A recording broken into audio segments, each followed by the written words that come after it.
welcome to New Trials the Podcast. I'm Preya. And I'm Melanie. New Trials of Card Captor Sakura, Syaoran, and Friends is a popular ongoing fanfic by Wishluv, and it's based off of Clan's Captor Sakura. And in each episode, we'll do a deep dive of a new chapter. Let's get into it.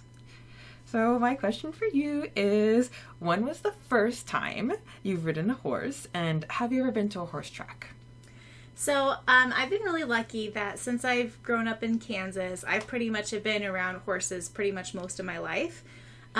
So for some backstory, my older brother, Steven, he is 15 years older than I am. And so he was pretty much an adult basically by the time I came. And so when I was kind of more into like my, 8 to 12-year-old era, he was already married to my sister-in-law, Jennifer, and she has always been a big horse lover. So they have always have had horses as like long as I can remember. And so, yeah, like even when I was like little, like 8 years old, I was on a horse. Like she would love for me to come and visit her in the summer.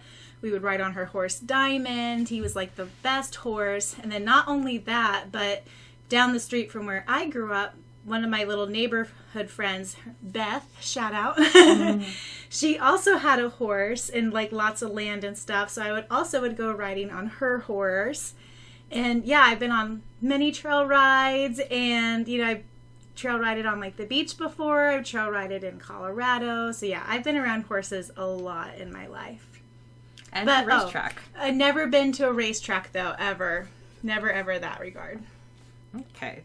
So, the first time I was on a horse was last Thursday. Well, by the time this gets posted, it's not going to be last Thursday anymore, but during my Kansas trip. Time of recording. When Melanie took me horseback riding right here, and it was a lot of fun. So basically, as Melanie mentioned, it's like a trail, so the horses are following each other, and even though they showed you like how to do the commands, they you can just basically sit there, as long as you don't tie like the reins to the saddle. Yes. Yeah, because they need to look out for rocks. Yes, yeah, you don't want to put your reins over like the horn of the saddle, basically, because you want them to still be able to move their head. But I was trying to think of fun things we could do while Priya was here in Kansas, and then I just happened to think of this chapter, and I was like, oh my god, she's coming around the time we're going to be discussing Galloping Through a Thundercloud. So I was like, I have to take her horseback riding. And so I took her to this place. If you guys are ever in Kansas, S&S Stable in Hillsdale, Kansas is absolutely amazing. I used to know the original owners. They would come see me at Applebee's every week, and they were the sweetest couple. Now it's owned by a really nice lady named Kayla, and yeah, Priya did amazing. So the best part was when Kayla was like, okay, anybody wants to go faster? And I'm like, yeah. So then, like, basically, it was no more than a quicker trot. But I was calling out to Melanie, we're galloping through the thunderclouds. So much fun. I was so proud of her. Like, she was not scared at all. She got up on that horse. She trotted. Like, I was so proud. So proud. And we were like, we're galloping through a thundercloud. So much fun. And then afterwards, we had a little photo shoot with an all-black horse. I don't remember the name now, but, we called it Midnight Star. We did. And we'll post that on our little Instagram so you guys can see him. Yes. Now, the first time I went to a racetrack was last August, and this was in Calgary, Alberta. So basically you can place $2 bets or more bets, like more money bets, what we didn't, on horses. So we bought a little booklet of what the odds were for the horses, and we either placed bets on the horses with the highest odds or the funniest names. So there was one horse, and it was literally called Stash the Cookies. I love that. So I'm like, oh my god, I have to place a bet on Stash the Cookies. And then Cameron's like, okay, now we can't just sit here and watch. We really have to get into it. So we're like, go! Come on, Stash the Cookies! Come on!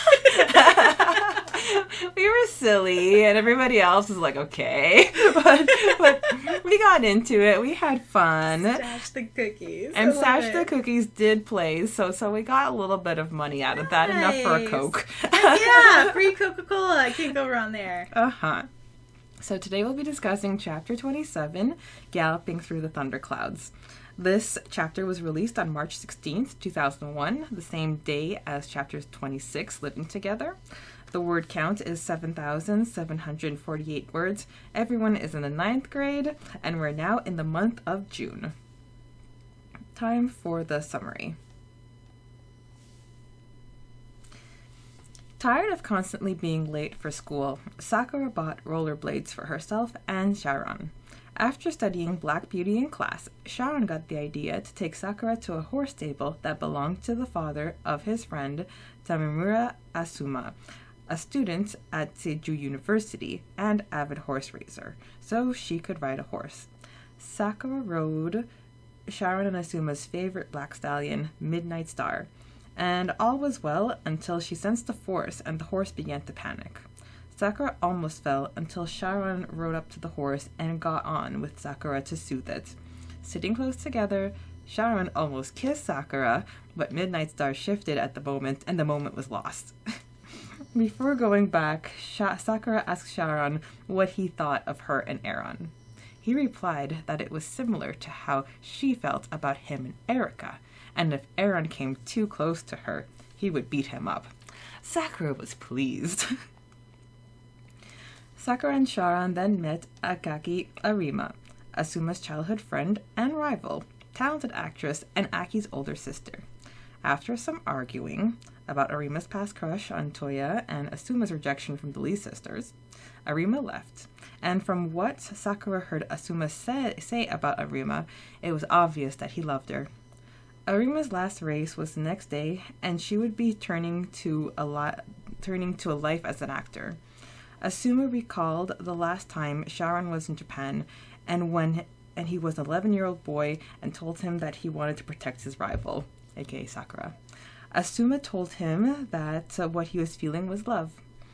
Back in the present, when Syaoran left to give Arima an umbrella from Asuma, since Asuma knew that she was going to stay at the stables after the forecasted rain started, Sakura asked Asuma how he met Syaoran. Asuma explained that his friendship with Li Liyun, and Sakura detected that Liyun was Syaoran's cousin who died. That night, during a thunderstorm, Sakura ran to Syaoran's room in a fright. He shared a spot on his bed with her and told her about his cousin after she asked. He started by recounting the last time he saw Liyun, which was during a training session. His cousin convinced him not to waste opportunities or give up, and warned him to always stay true to himself and not fall in the same trap that he, Liyun, did. Syaoran thought Liyun was acting as if he was never going to come back, and weeks later the clan found out that Liyun died from an evil force. Syaoran focused on his training, and when news that the Cloakhearts escaped, he passed the ordeal of the Lees, and was presented with the 5-4 sword, went to Japan, where he met Sakura. Sakura was touched that he opened up to her and shared his worries with her, as she wanted to be a friend to him who he can trust. Syaoran asked if a good friend is all she ever wanted to be to him. Sakura was stunned, and before she gave her answer, Syaoran fell asleep. She whispered that she wanted to be more to him than just a friend. And I have a Melanie beside me who is like, mode. I realize it's a trope and it's a cute one, but it's so frustrating. Syaoran can pretty much be my rollerblading twin. See, I should rectify that because Cameron rollerblades and he's really good at it. And my definition is really good is somebody who can rollerblades backwards. Oh. He's really good. Yeah, now for the meantime, our new dog Scruffles is his rollerblading partner. So he'll like be on his rollerblade and Scruffles will be like running alongside of him having the time of his life. And like he's rollerbladed with dogs before, and I'm like, oh my god, how do you manage? How does the dog keep up? What if he stops? What if you stop? What if he falls? And I'm worried. but he's like, no, this is great. The dog loves it. I'm like, okay. The Tomeo planner coming up. So yeah, again, height was wasted on me. I am so terribly athletic. Add on rollerblading to the things that I cannot do. There's lots of like little local like roller skating rinks and stuff around here. And I remember my friends would go also to birthday parties for those. And yep, Yep, even like the little thing they give to little kids. Oh, like that little like walker looking the walker thing. Yeah. Yeah. Not even that. It's guys, it's bad. Oh. She was talking to my mom and friends this week about how just clumsy I am, and we were all joking. I was like, it's a miracle I was ever able to walk on a runway in high heels. So have you read Black Beauty? Yes, this is going to be one of my questions for you. Yes. I read the book. I own the movie. I've also have seen some of the different variations of Black Beauty. Love it. Yes. It's such a beautiful book. I own the book. I've watched the movie, and it's just really great. Like, animal books are like next level. It's and White Fang too. That's another really good animal book. Oh my god! And they're both so sad. So sad. Like they kind of have happy endings. Like, you know, but the hardships that they go through to get there. Oof. Such a highlight of just how, especially Black Beauty, of how animals were just mistreated. Yes. Back in the day, but it really is a good book. It's an excellent movie as well, and it has my childhood crush, Andrew Knox, in it, who also played Dickon in The Secret Garden. Coming full circle. So, this is probably the first time Syaoran took Sakura on a date, like, outside of going, because, you know, he's like, I'm gonna take you somewhere. Oh my god, you're so right! Yeah, like, they did go to, like, to eat together in New York, but like this is like a date. Yeah. Oh my god, you're so right. And do you think Syaoran taking Sakura on that date kind of lit the fire in him a little bit? I hope so, but I don't know. I don't know. Okay, so hello, Asuma. I really like the energy that you gave to his voice. Thank you. The only problem with Asuma is that because his name ends with an A, I think he's like the girl. Right, yeah. Yeah, and I'm like, no, Arima is the girl, Asuma is the boy, and I think that's like the only thing that trips me up, like just to remind myself that Asuma is a boy. Yeah, that was a little bit hard to do in the audiobook too, because how I usually do it is while I'm reading a sentence and acting it out, I'm also kind of looking to see who's talking next at the same time, so I can make sure I get that voice ready to go in my head. And I would just see the ending as A. And so there would be some times where I would have my Arima voice going. And then all of a sudden I'd get to, and Asuma said. And I was like, crap. And I had to like stop and go back and re-record. Like that especially happened to me at that, there's a point in the chapter where they're all talking in the stable. And I think I had to re-record that part like 3 times. Because I kept like messing them up a little bit. Because they're also like Asuma, Arima. Like they're both kind of like similar letters and stuff. So yeah. Yeah, I don't know. I'm glad I'm not the only one who, like, kind of trips over that. And a big hello to Midnight Star. Yes! I wonder if Wish-chan ever rode a horse. I really liked her advice of let the horse be a part of you. So, like, when I was horseback riding on Thursday, I tried not to, like, be locked in and stiff. And I tried to, like, go with the saddle because I'm like, okay, this is what Wish-chan told me to do. It's like, I'm going to take her advice. Yeah, and it's very good advice. Yeah, exactly. Move with the horse. Yeah. But I don't know what I'd do if, like, the horse I was riding lost control. Hold on to dear life and bawl my eyes out. That's why I told her. I was like, if you ever feel like you're falling, just lock your knees in as hard as you can. And then there's an emergency. It's a mean thing to do, but it does work. There's an emergency brake where you just grab the rein up by the horse's nose and just yank their head back towards you. Again, it's really mean, but then they can't buck you because then their neck is locked in place. But it's like the absolute last resort you should do, but it works. So Sakura and Syaoran shared a moment. Which I completely forgot this happened. See, I was in that exact same boat back in 2018 when I was doing my New Trials reread, and I did my New Trials blog where I was like blogging about my experience, and I want to read a quote from my blog. So, how did I forget about their almost kiss? Question mark, exclamation mark, question mark, exclamation mark, question mark. Here's the passage. Silently, Syaoran gazed at Syaoran. Her face was just a breath away from his. As a gust of warm wind brushed by, Sakura's silky, long hair blew into his face, smelling of sweet spring blossoms. His face was so near hers, he felt himself being drawn to her. Midnight Star shuffled under them and broke the bond. Ah! Midnight Star!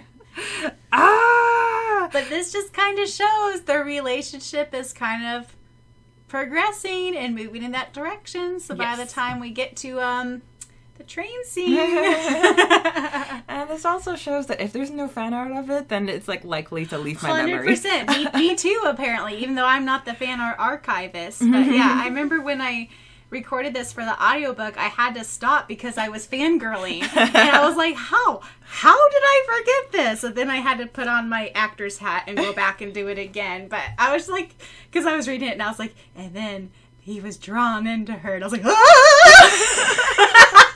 It's like, what? What is going on? And how did we both forget about this? Gosh. So good. And especially, we'll get there. But also, like, the scene at the end, too. Like, I also kind of forgot that a little bit as well. So, anyway. And then they have real talk about the twins. And, like, they don't say much, but they say enough. Oh, my God. And I love the fact that Syaoran recognizes that Sakura has been jealous. Yes, you know? yes, So he's like, it's the same way for you and Erika. You know, I love the fact he calls her out, you know? I love that. Excuse me. Mm-hmm. But yeah, exactly. I love the fact he just calls her out on it, and yeah, love it. That was great. That was a great moment for us. So, meet Arima, and I'm just a bit surprised that she and Asuma are not an item at this point and just rivals. I'm like, yeah, but you guys are a couple. And then I remember it's like, that happens. Mm-hmm. That happens very, very, very, very soon. So I love how Sakura realizes that Asuma is in love with Arima, and while she's like oblivious about her own love life. I know. I was like, girlfriend, like, be perception and like figure it out yourself too. But I can't talk because I was also the very last one to ever know anyone liked me, and I could always recognize when someone liked my friend. So I can't talk. Cannot talk. I was like Indian matchmaker, seeing my auntie. It's like, I can't match my own daughters. I need like outside help. I'm too close to the situation. Yeah, exactly. Or like when I go to read my own tarot cards, I read way too much into it, and then I just get frustrated. So we get a really cute flashback, and I like the way that Wish-chan fleshed out CCS Syaoran's backstory. Yes! Like, it's true that he didn't have a lot of male role models in Japan, so the fact that she worked Asuma into, like, retconned it into his history, I like that a lot. Yes, agreed. Asuma talks about Leon, and we finally have an outside and non-biased opinion of him. Like, I know this goes without saying, but the Leon that's described is not the Leon we get. No, which is what I think makes it all the more jarring when we finally do meet him. Yeah, but to be fair, in the future, when we do have Leon and Asuma scenes, it's the Leon that he's described. That's true. Yeah. That's true. Like, not to get far into it, but he's such a creeper with Arima. Do you remember that scene? Oh my god. I didn't like that at all. Mm-hmm. But when he was, like, chilling with Asuma and they were, like, really falling back to old times, so I kind of like that. Mm-hmm. Mm-hmm. So that night, there was a thunderstorm, and we get Sakura seeking comfort from Syaoran. Mm-hmm. Mm-hmm. Again, she's learned she can only talk to him when it's dark. Yes. And he's half asleep. So we get Syaoran's memories of Leon, and he really does sound like an amazing person. Mm-hmm. It's like, you have to ask yourself, what kind of person would he have been if he wasn't, like, sent out to this pointless mission? Yeah. It's like, I probably could have seen him in a place falling in love, starting his own family, and Syaoran will have nephews, and but that's an alternative timeline. I just wonder what would have happened, because he would have been the one to be sent to Japan to get the Cloud book. So he would have been the one dealing with Sakura and stuff. So I do kind of wonder in that alternate universe what kind of would have happened in that regard too. Not that there would have been any romantic things like her and Syaoran, but I think it would have been an interesting dynamic for sure. See, I imagined the exact same thing, and so what I came up with is that if Leon challenged Sakura for the clue cards, I don't think that it would have been so hard because he's her elder and she would just listen to him in a heartbeat. Yeah. And then get an earful of from Kiro-chan when she got back home. Yeah. Because, like, at least Syaoran is her same age, and then she kind of has enough ground to stand. It's like, no, Kiro-chan said that I had to protect it. But if you have somebody who's, like, her brother's age saying, oh, and this is actually mine, then it's going to be like, okay. Yeah, exactly. Mm-hmm. So I realized that remembering what Lei-Yan told him about not being a puppet is what propels him to be more straightforward with Sakura. But like we said before, the damage was already done. Yep. Yeah. So the rest of the chapter is really Syaoran's story about Lei-Yan's quote-unquote dying, and it's him passing the ordeal of the leaves. So basically what it is Voice of the Wolf, and that's what we're going to get maybe sometime in the future. Yes. So I pulled out a messenger conversation from February 2018. Oh my god. When I asked Melanie to rank Kaiju Magician Origins, Legacy of the Great Five, Voice of the Wolf, and Close prequel. Now, in order of interest, let's see how close this is to your 2018 list from 5 years ago. Oh no! Okay, hold on. What was the question again? Okay, so we've got the Kaiju Magician Origins. Yeah. Legacy of the Great Five. Yeah. Voice of the Wolf. Yeah. And Close prequel. So which ones I would be the most interested in? From most interest to least interested. Okay. Most interest, I think, would be Voice of the Wolf, Syaoran's point of view. And then I think it would go Kaiju Magician Origin Story, then Great Five. Then what's the other two? Sorry. Oh, it's just one more. And then the Clow one. Clow would be last. Ding ding ding ding. It's still the same. It's still the same.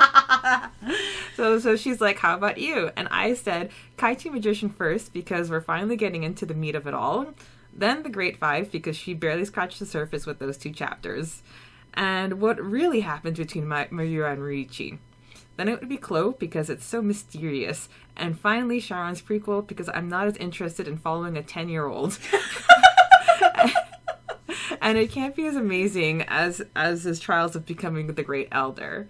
I wrote, lol, it still cracks me up that Syaoran, who's still in his teen years, is dodgy Great Elder. Also, that gives us an idea of where we are in the timeline. Right, yeah, that's true. Yeah, and I wrote to Melanie, what makes you the most interested in Syaoran's story? And then she was like, lol, following a 10-year-old. And she says, I guess I've always enjoyed stories when they do it from a male POV. To be honest, I would love to write a fic one day that is entirely of CCS, but Syaoran's POV. He's always been my favorite anime character. He's so complex, and I just want to know his story a little more. And I would love to hear his musings before he officially met Sakura and tried to steal the cards. You know, what you described is what, like, the Twilight author did. Yeah. Yep. And you know what's funny is currently it's something I keep trying to work on, and I keep like taking breaks from it, is I'm also working on a Hunger Games fan fiction, which is from PETA's point of view. Okay. Instead of Katniss. But yeah, like that's still 100% ring true for me, is I love books that are from the male's point of view. Like I've read Midnight Sun. I haven't read 50 Shades of Grey through Christian's point of view, mostly because I don't know if I want to go there. But yeah, that's still 100% rings true to today. Oh, that's so funny. Yeah, and then in the conversation, I won't get into it, but I recommended Artemis Fowl. Oh, yes. Mm-hmm. Yeah, but I think I read the first book, but then I haven't read any of the other ones. Yeah. I think you would like Artemis Fowl. It's pretty good. It's got fairies and magic and a secret code. And it's like, if you read the book long enough, you can read the code. Like, you can understand it. Like, I was able to read that elfin code, like, fluently. It's gone now. But, yeah. But the way that they switched out symbols for letters is pretty easy to follow. Yeah. And through this conversation from 5 years ago, I realized what got Melanie and I closer before the pandemic. Does love and lyrics say anything to you? Yes. I wrote kind of like an original CCS fan fiction, And then I asked Preya if she would be my editor, basically, for it. Yes, and that's how we were getting close. That's so true. And I forgot all about that until this conversation, because we were talking about that before we were talking about, like, the new trial stuff. Yeah. And I'm like, what were we talking about? And I'm like, oh, yeah. Oh, my God. Yeah, and you know, Preya is not one to read non-canon, and so the fact she did that for me just shows, like, what a good friend and how supportive she already was. Because it's completely, like... AU.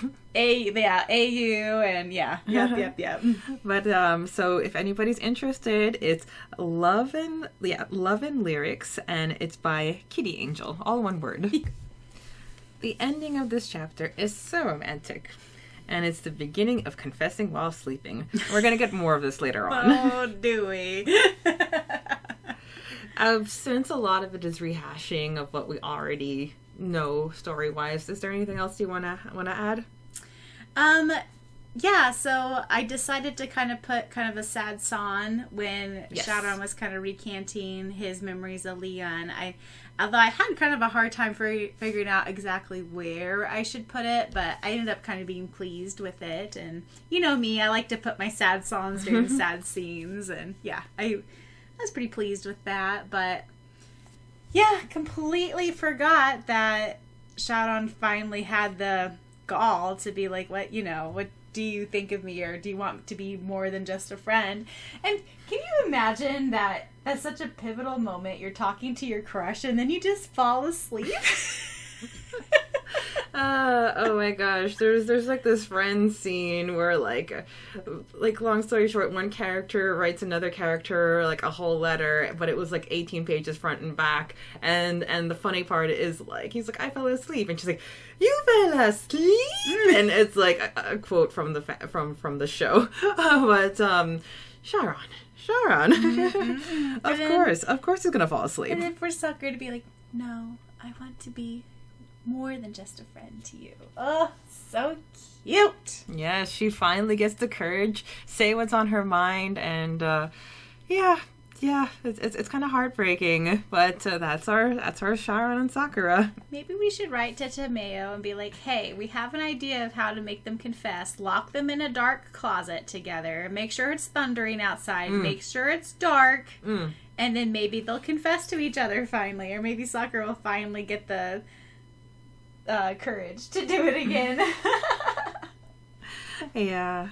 So, Dark Forces Corner. Nothing captured, but when Midnight Star was acting up, it's like, clearly that's the unicorn. Yes. So, fan art spotlight. This is a fan favorite. Thunderstorm by Wishluv. Oh, so good. Oh, laying on a shirtless Syaoran. So, fun fact. Let's see. So, this was posted in 2007, 6 years after the chapter was released. And this is Wish-chan's first fan service.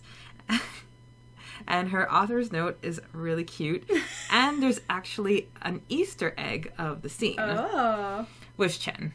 Haha. Ever wondered what really happened after the last scene of chapter 27? Sakura eventually fell asleep. But of course, Syaoran could not really fall asleep after what Sakura told him. So he stayed up the entire night watching Sakura sleep. Somehow, Sakura rolled over on the bed closer and closer to him until she was basically sleeping on his lap. He's tucking her in under the blankets, and even if he wants to make a move, she's holding on to him so he can't leave. And Sakura Bear is watching. Hold up. He knows what she said? Well, according to Wish-chan.